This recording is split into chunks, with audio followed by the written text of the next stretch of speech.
In the tumultuous history of hip-hop, few trios have sparked as much controversy and left as profound a mark as Suge Knight, Diddy, and Snoop Dogg.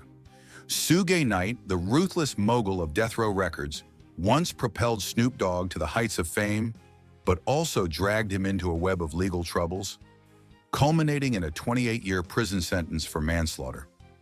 Diddy, or Sean Combs, from Bad Boy Records, stands as an icon of glamour and ambition, yet he couldn't escape the allegations and scandals that have tarnished his shine.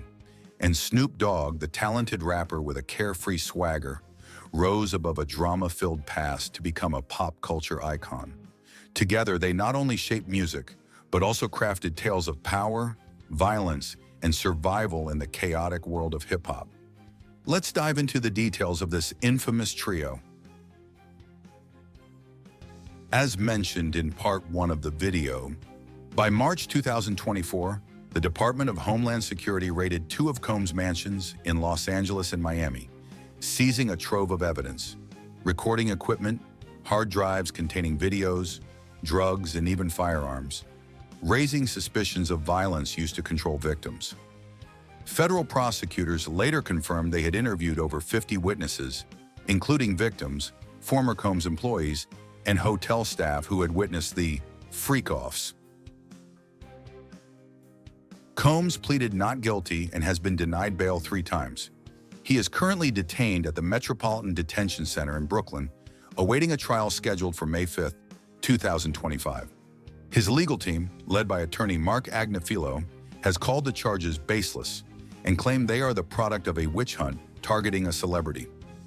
These parties were just lavish social events, nothing illegal, Agnifilo declared at a press conference.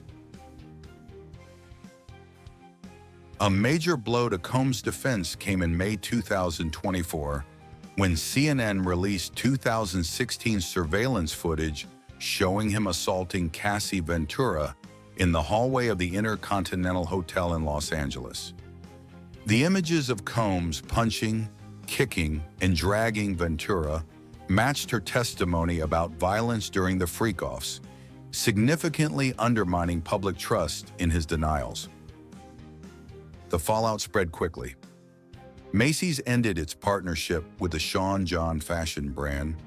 Revolt TV, the network Combs founded, severed ties with him, and Howard University revoked an honorary degree it had awarded him.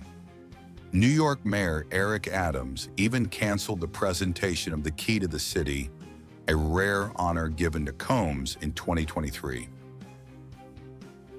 The freak-offs scandal has divided public opinion. Some longtime fans believe Combs is being falsely accused due to his fame, while others see the repeated allegations from multiple sources as undeniable evidence. On social media, the hashtag number #DiddyFreakoffs went viral, accompanied by both mockery and outrage. As the May 2025 trial approaches, the biggest question remains unanswered. Can Sean Combs prove the freak-offs were harmless parties? Or will they become the evidence that convicts him, ending the career of one of hip-hop's greatest icons? With dozens of civil lawsuits and pressure from the federal investigation, this story is far from over. Snoop Dogg, whose real name is Calvin Cortazar Broadus Jr., was born on October 20th, 1971, in California. He is one of the most famous and influential rappers in the history of hip-hop music. However, Snoop Dogg's illustrious career has not been without its share of scandals and legal troubles. One of the most controversial incidents, a murder accusation in 1993, stands out as perhaps the most serious and shocking event in his life. In 1993, Snoop Dogg was arrested along with his bodyguard McKinley Lee in connection with a shooting that resulted in the death of Philip Woldemariam, a street gang member, at a park in Los Angeles. According to reports, the incident stemmed from an argument outside an apartment where Snoop was temporarily residing.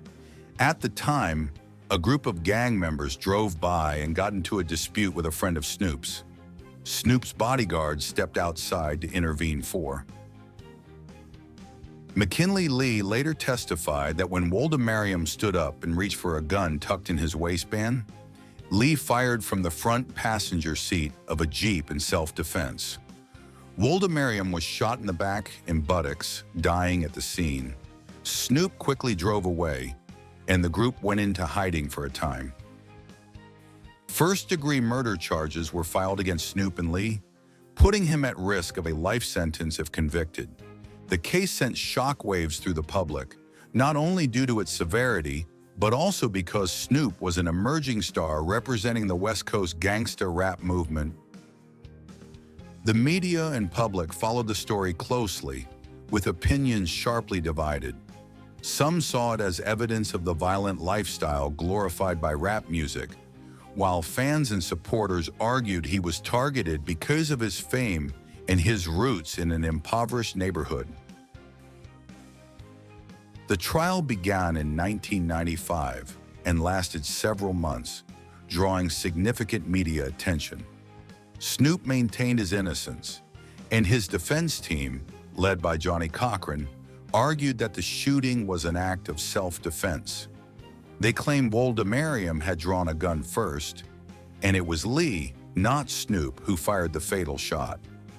Snoop was said to have been in the Jeep as the driver during the incident and did not pull the trigger himself. The evidence in the case was complex, with conflicting witness testimonies and a lack of clear physical evidence linking Snoop to the gun. After weeks of deliberation, on February 20, 1996, the jury acquitted both Snoop Dogg and McKinley Lee of the murder charges. Snoop was cleared, but the incident left a lasting mark on his career and public image. In the end, the saga of Suge Knight, Diddy, and Snoop Dogg unfolds like a tragicomic drama on hip-hop's grand stage, where raw talent collides with the farce of power. Suge Knight, the self-styled emperor of Death Row Records, perhaps believed his throne, forged with fists and firepower, would stand the test of time only to find himself handed a one-way ticket to prison with a 28-year sentence, a fitting price for a lifestyle too extreme even for Hollywood's wildest scripts. Diddy, the flamboyant kingpin of Bad Boy Records, busied himself painting a perfect portrait with cash and champagne. Yet persistent scandals, sticky as tar, keep peeling back the glossy veneer to reveal the cracks beneath. Meanwhile, Snoop Dogg, the shrewd survivor, wisely sheds the chaos to reinvent himself as a cultural icon, leaving the other two to wrestle with the wreckage of their own making. Rising above the shadows, Snoop didn't just endure, he soared to dazzling heights, emerging as a towering figure of reverence, admired across the globe. Together, this trio has somehow crafted a hip-hop tapestry as dazzling as it is distorted. A world where ego often outshines the music and the cost of glory can be nothing less than one's own soul.